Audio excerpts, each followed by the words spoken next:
Je sais que certains moments vous avez besoin d'énergie, de motivation pour faire un projet, pour avancer, pour créer des actions.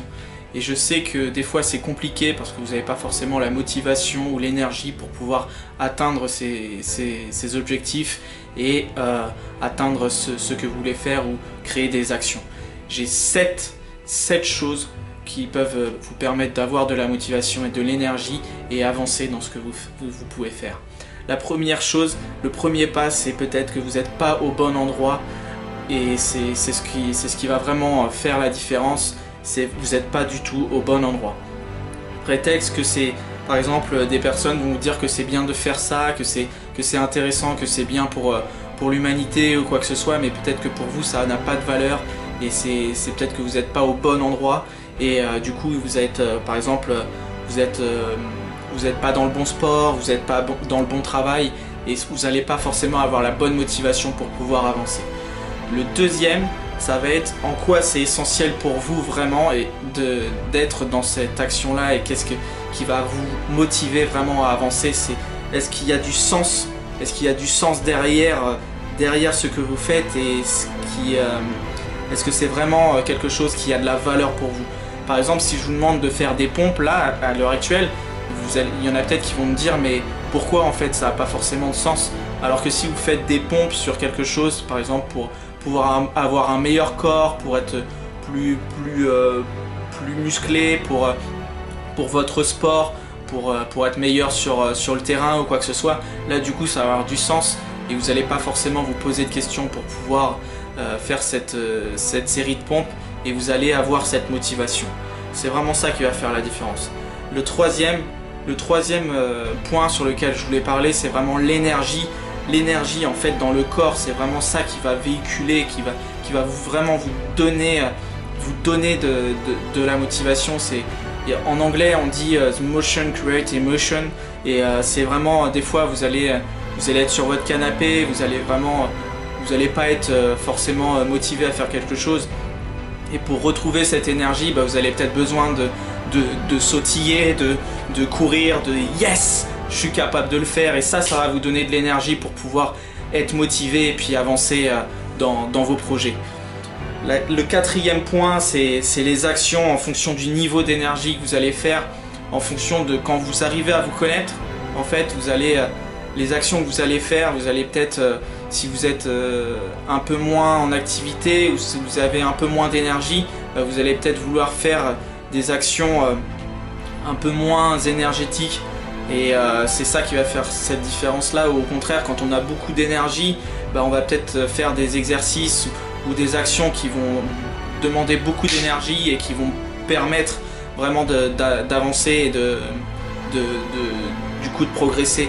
Et il y a des choses que je peux faire avec telle énergie et d'autres que je peux pas faire avec telle énergie. Donc juste le principal, c'est vraiment de se connaître et de voir à quel niveau d'énergie je suis pour pouvoir engager des actions. Si je suis à un niveau bas d'énergie, du coup je vais pas forcément pouvoir faire des grosses actions, et au contraire si j'ai un niveau élevé, je vais pouvoir faire des actions avec une grosse énergie. Et moi quand je sens que mon énergie est un peu plus basse, je vais faire des actions qui demandent un peu moins d'énergie, comme par exemple trier mon courrier ou regarder mes mails, où là j'ai pas forcément besoin de vraiment avancer et d'engager beaucoup d'énergie. Le cinquième point en fait, ça va être ce qui est très, très important, c'est qui vous côtoyez au quotidien.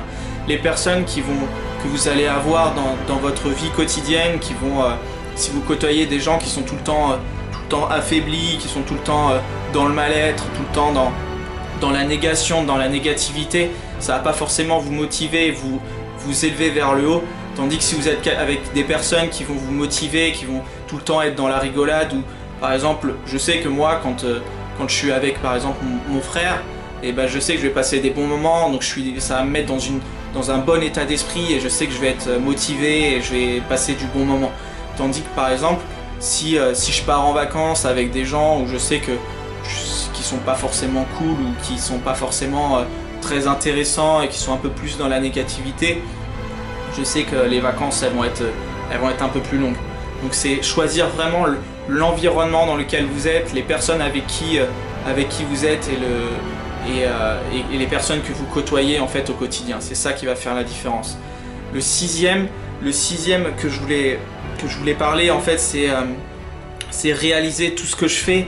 Donc c'est par exemple des fois vous allez être dans des actions, vous allez avoir un manque d'énergie par rapport à ce que vous faites et vous allez vous dire ah ouais mais j'y arriverai pas et juste prendre du recul sur ce que vous avez déjà fait sur les années précédentes. Moi des fois pareil ça m'arrive où je sens que j'y arrive pas, que ça avance pas, que voilà, et j'ai ma motivation et mon énergie qui baissent au fur et à mesure et je me calme, je me prends un petit temps et je me dis mais en fait regarde Charles, ce que tu as fait c'est énorme, tu as déjà fait ça.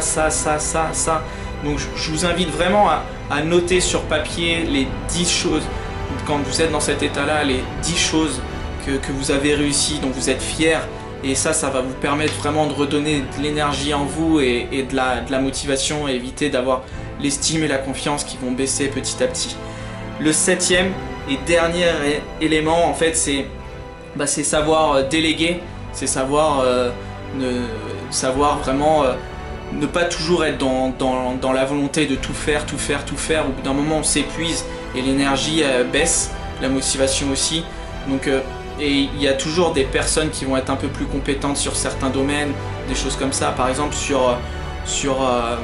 pour ma part, sur tout ce qui est montage vidéo et tout ça, je trouve que c'est très bien, mais moi je suis pas forcément spécialiste de ça et ça me fait perdre beaucoup de temps dans mon entreprise. Donc j'ai décidé de déléguer ça et de le donner à une personne qui est plus capable de le faire et qui s'épanouit aussi dans ce domaine-là. Et cette personne avec qui je travaille, du coup, quand elle me parle de ça, elle est très heureuse, elle est très happy, franchement, elle est très épanouie. Et elle me fait gagner du temps et en même temps, elle est épanouie dans son domaine.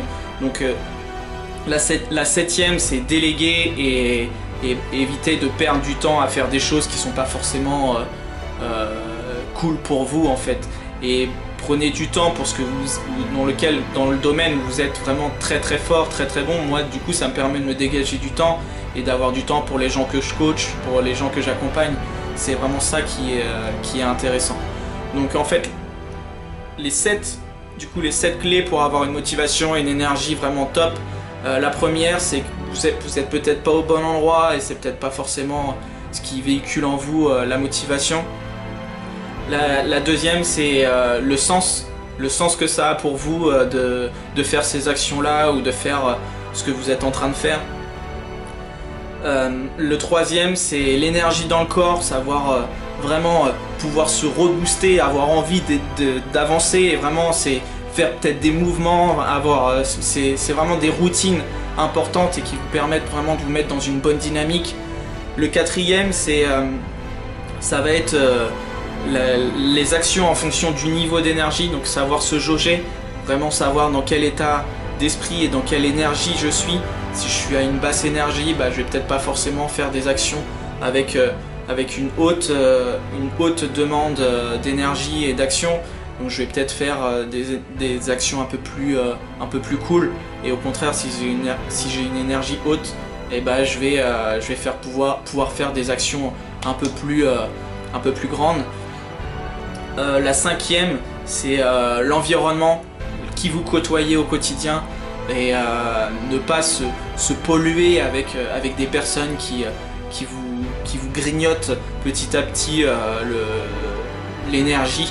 Donc restez dans une dynamique positive avec des personnes positives et qui vont vous monter, vous amener vers le haut. Le sixième, c'est lister en fait ce que vous avez déjà fait sur les années précédentes lorsque votre motivation ou votre énergie baisse. Donc listez et vous verrez que vous êtes pas à zéro et vous avez vraiment atteint des objectifs et vous avez grandi sur toutes ces années-là. Et ne restez pas focus sur le fait pour le moment d'être à un stade où vous stagnez. C'est vraiment ça, prenez conscience que vous avez avancé sur ces dernières années. Et le septième et dernier, c'est savoir déléguer, prendre du temps pour vous sur ce qui est important, sur là où vous êtes vraiment un expert dans ce que vous faites, et déléguer, vraiment déléguer pour avoir vraiment du temps pour vous dans un premier temps, et pouvoir avoir du temps et être épanoui personnellement sur ce que vous faites tous les jours. Donc c'est vraiment ça, c'est sept clés que je voulais vous partager aujourd'hui, ces 7 clés qui peuvent faire la différence sur le manque de motivation.